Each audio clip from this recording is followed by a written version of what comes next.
Капитальный ремонт булмады. Мына хәзер бездә ремонт башланды. Бек шатланабыз. Бек батыр була Алла теләсә. Гөлсирә Фәтхетдинова биредә 1986 елдан бирле яши. ПМК йорты дип йөртелүче әлеге объектны биредә яшәүчеләр үзләре үк төзергә булыша. Буяу, ишек тәрәзә урнаштыру, идән түшәмнәрне булдыруны да фатир хуҗалары үзләре башкара. Һәм менә эш тистә елдан соң күп катлы йортта янә төзелеш эшләре.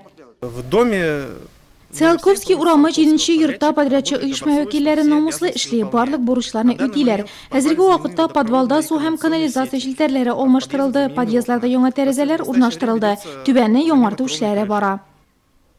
Циолковский урамындагы 7-нче йорт быелгы капиталь ремонт программасына кертелгән 12 йортның берсе. Хәзерге вакытта монда эшләр нигездә түбәдә башкарыла. Ә менә Ленинград урамындагы 5-нче йортта яңа 2 кыйклы түбә әзер. Эшчеләр яңгыр сулары агар өчен системаны көйләү белән мәшгуль.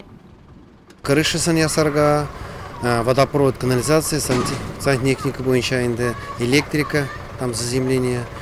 Вот. Хәзерге вакытта инде безнең кровляны бетереп баралар инде, водосточный трубаларын куеп, соңгы эшләрен эшләп бетерәбез.